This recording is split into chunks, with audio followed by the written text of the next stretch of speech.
Good afternoon, good evening, or good morning, regardless of when you're watching. And thank you for showing up for your learning once again. Now we're going to go over question number 2 in the problem set, which is where we're given a triangle in the xy plane and we've been asked to find its area. So one thing that you could do here is you could graph it on graph paper and you could count all the squares inside the triangle, and then you could come up with a strategy for counting your half squares, the ones that are cut up by the triangle. That's time consuming. I'm going to show you an algebraic way to do this with a different triangle. It's actually the same triangle that we used in the question number 1 video. So I still have this triangle. I labeled my points now A, B, C. It's just going to be a little easier for me to talk to you about these points. And what we want to do is find the area of this triangle. So start with what you know and write it down. We want to remember that the area of a triangle is equal to 1/2 base times height. So I need some way of figuring out the length of the base of this triangle and its height. Okay. Now, the thing with base and height in triangles is we need those two measurements to be at 90 degrees to one another. Otherwise, the math doesn't work. Okay, so let's call AB our base. So we need some expression for the length of this line. This we'll call B.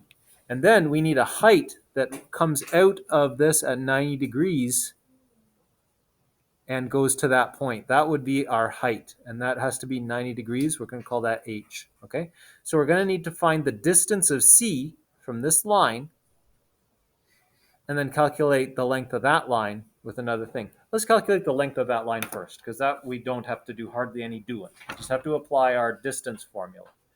Our distance formula is basically Pythagorean theorem for this line, seeing that as a right angle triangle based on a change in x and a change in y. Okay, so the distance of line segment AB is equal to the square root of x1 minus x2 squared plus y1 minus y2 squared. That's our formula for distance. So let's put our numbers in there. And actually, it doesn't matter if we have x1 and y1 here in whichever order. The squares take away the signs anyway. So this is equal to the square root of x1 minus x2. So that's a change of 4. Negative 3 minus 1 is negative 4. So we would have negative 4 squared plus y1, negative 2 minus 12, that's negative 14 squared, okay? So this is equal to, I think that's 196, is it? I think that's 196. This one is definitely 16 plus, I think that's 196. I keep on saying I think it is, but I'm not sure. So I better get sure. So my philosophy is to do mental math wherever possible. And when you're having I'm sorry, I took a calculator that has, some students have embellished with some colorful language. I should change this to this calculator. And so you want to have 14 times 14 is 14 squared is indeed 196, plus 16 is equal to 212. And I certainly can't do the square root of 212 in my head. 196. This is equal to the square root of 212. And I'm just going to leave that there for now. I can calculate this on my calculator to get an idea of how long it is. Second function is the square root of 212 equals 14.5. Okay, so it's a little bit longer than 14.6 or so. Okay, but I'm just going to leave that there as that. That's an exact answer, and it saves me writing down ugly decimals.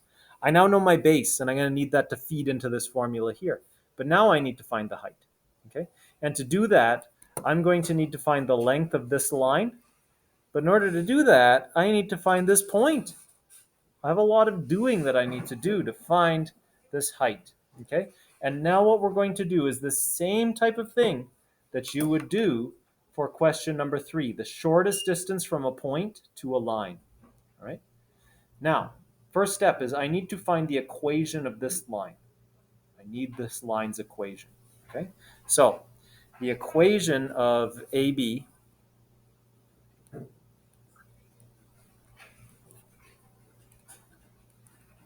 is needed. So let's do that. The first thing that I'm going to do is write down the equation of every line. Y equals mx plus b. And now I'm going to calculate this line's m, which is its slope. I'm particularly interested in its slope because I'm also going to use that to find the slope of this line. M is equal to y2 minus y1 over x2 minus x1. I don't want you to memorize these formulas. I want you to understand what these formulas are. This is change in y over change in x. This is change in x squared plus change in y squared. And then the square root of that is based on Pythagorean theorem, gives me this. I don't memorize these formulas. I just know how to make them. So now I do that. So y2 minus y1, well, that was 14. And then x2 minus x1 was minus 4. So this is equal to 14 over 4. Sorry, negative 14 over negative 4 were these numbers. Notice that those things are just the same. Or that's the same thing as saying 14 over 4. So there's my m is equal to 7 over 2. I would skip that step. It's 14 over 4 is 7 over 2. So 7 halves is the slope of this line. So now I can put that in to y equals 7 over 2x plus some value b to make it true. All right, so now let's find the value of b that makes that true. And I can do that by substituting in one of the points. Let's use this one, negative 3, negative 2. Why did you choose that one, Mr. Jennings? Because I can fit it on the document camera. So xy equals negative 3, negative 2. Substitute that in. Negative 2 for y. Negative 2 is equal to 7 over 2 times negative 3 plus some value b to make that true. 7 times negative 3 is negative 21. So now I'm going to add 21 over 2 to both sides of the equation. Why did you do that? Because I multiplied 7 by 3 and got negative 21 over 2. So I'm going to add that to both sides of the equation because that plus that is 0. So there, negative 2, but I can also write that as negative 4 over 2 plus 21 over 2 is equal to b. Now I have found my b. My b is 17 over 2 is equal to b. That's a little bit bigger than 8. That's 8.5. 8.5. So now I have the equation of this line. Therefore, AB's equation is, what is it? Oh, that's the bottom of my overcam. Jumps there. AB's equation is y is equal to 7 over 2 x plus 17 over 2. Okay? Now, I'm interested in finding the equation of this line here, h. I need the equation of that line, and then I'm going to find the intersection between these two lines to find that point. Then I can apply my distance formula one more time, and then find the area of this triangle. So let's go ahead and we'll do that. Now I need the equation of this line h from C to that point. So I'm finding another piece of paper would be useful at this point. So I'm going to do that here. So one thing I know the slope of this line because it has to be perpendicular with that line. And the slopes of perpendicular lines are negative reciprocals of one another. So if this one had a slope 7 over 2, this one has a slope negative 2 over 7. I just flip the fraction and multiply. So I'm going to label this point. I'm going to call it D because I need another letter. I already have A, B, C. So this is point D. And for the equation of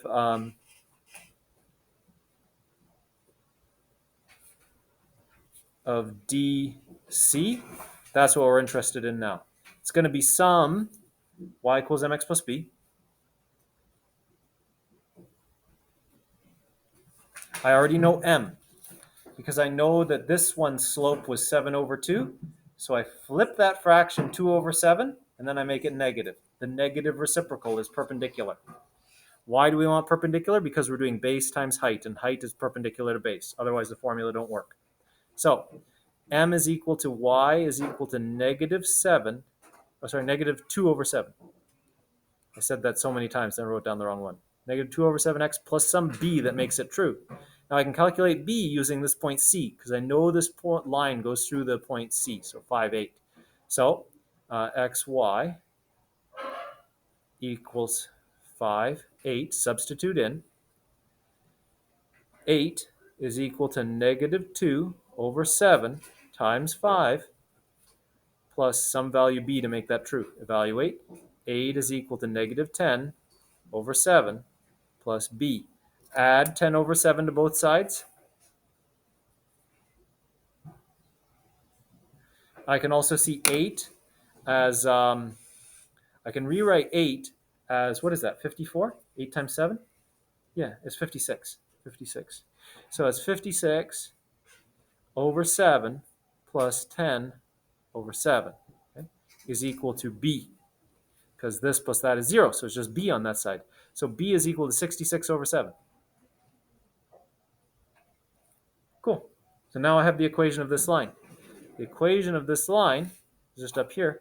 Y is equal to negative 2 over 7x plus 66 over 7. Cool. Okay. Now we've got our two equations. The equation of AB, where did I write it down? Oh, it's way down there. Y is equal to negative 7 over 2x plus 17 over 2. Okay. Now we need to find where that line touches this line. Not hard. I've got ugly fractions. Your question doesn't have as ugly fractions. So I'm going to write down my system of linear equations. The solution to this system of linear equations is the point D. I'm after that point so I can find the height of this triangle. I also did not take the time to give myself a simple example. You're going to use the same steps to follow through with an example that has fewer fractions. So y is equal to negative 2 over 7 x plus 66 over 7 was one of my lines. And then the other line was y is equal to 7 over 2 x. Notice the reciprocal x's plus, and what was it plus? 17 over 2. So now I'm looking for the x and y coordinates that make that true, and that will be the point D. So let's do it. If these are the same, then one is equal to the other. So I have negative 2 over 7x plus 66 over 7 is equal to 7 over 2x plus 17 over 2. All right. So now move all my x's to one side, move all my numbers to the other side. I'm going to move this over here by adding. So I'm going to add 2 over 7x to both sides. And then I'm going to subtract 17 over 2 from both sides. All right, so just take a moment to write that out. This is 0. 66 over 7 minus 17 over 2. I'm going to need to create a common denominator before I can do that, is equal to 7 over 2x plus 2 over 7x. All right, so now let's create our common denominators. I'm seeing that the smallest the least common multiple of both of these numbers is 14, 2 times 7. So we're going to have to use 14 on the bottom. So in order to do that, I'm going to multiply this one by 2 over 2, multiplied by that, and this one multiplied by 7 over 7, multiplied by that. This one I'm going to do 7 over 7 multiplied by this, and this I'm going to do 2 over 2 multiplied by that. All right, so that's going to give me a new line, and this is 2 times 66 is 132. 132 over 14 minus 7 times 17 gives me 119. Is that right? Yeah, I just want to make sure because my mental math today is a little bit fatigued. So that is indeed 132. And 7 times 17 is indeed 119. Okay. 119 over 14. Notice that the pizzas have been cut into the same number of slices, so I can meaningfully add and subtract them. 7 over 7 times 7 over 2 is equal to 49 over 14. That's x plus 2 over, that's 4 over 14 x. All right. And at this point, I could just multiply the whole equation by 14. All right, so here, 132 minus 119 is, gosh, minus 132 is equal to, so that's 13 over 14. Ooh, really close to 1. Is equal to 49 over 14 plus 4, so that's 53 over 14x. Now I know what 53 over 14x is, but I want to know what x is. So now I'm going to divide by 53 over 14. That's the same thing as multiplying by 14 over 53. Multiply by 14 over 53. Okay. Now I notice I have 14, 14 cancels, 14, 14 cancels. When you see a number on the bottom and a number on the top, you can cancel those. 53 here cancels 53 there. Doesn't here. 13 over 53 does not reduce. That's the value of x. See, I told you my example would have ugly fractions, but I'm not bothered by them. It is fine. Actually, I quite like the number 13. Now I want to find what y is. So now I'm going to substitute that in here for y is equal to 7 over 2 times 13 over 53.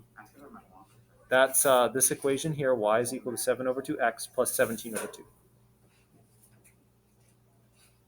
And now I just evaluate to find out y. Y is equal to 7 times 13, which is 91 over 106. 91 over 106. Doesn't share any factors, so it does not reduce. Plus 17 over 2. But I would like to write this as something over 106. So I'm going to multiply this by 53 over 53.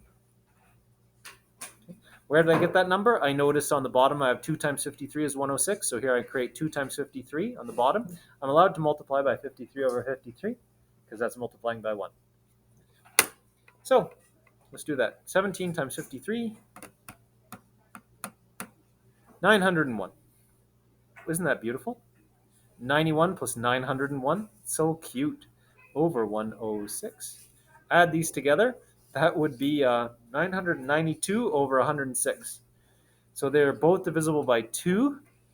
So now I'm just going to put that number on my calculator. 992 equals, oops, here, clear. 992, okay. So I've got y is equal to 992 over 106. Divide both by 3. Sorry, but divide both by 2. Divide by 2 equals 496. So y is equal to 496 over 53. So 496 over 53. Cool. So now I found the point D. The point D is 1353, comma, 496, 53. All right. So that's that point. Now, why did I want to find that point? I wanted to know the area of this triangle. I've just found the value D is equal to very close to 0. Oh, pretty close to 0. So I know that this came a little bit towards the y-axis, so that doesn't surprise me. And that this number here is a little bit less than 10. So it's actually down a little bit further, like down here, than my sketch. But the point D is here 13, 53, and 496, 53. At this point, I would continue on with fractions, but you would want to go to decimals, and I don't blame you. So here, now I'm going to use my distance formula to find the distance of DC, of CD, okay? This is equal to x1 minus x2 squared plus y1 minus y2 squared. And once I have that, I'm going to have the distance of this line and the distance of that line. And then I can use area as 1/2 base times height to solve this problem. So let's input. x1, we're going to take that from C. That's the point 5, 8. So I can put that in here for x1 and y1.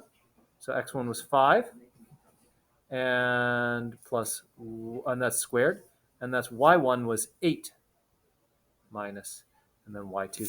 x2 is 13 over 53. 5 minus 13 over 53. And this one, 8 minus 496 over 53. Okay, 496 over 53. Okay, so now I'm going to do those by converting to decimals on my calculator. I could do them with fractions, but you probably won't like that.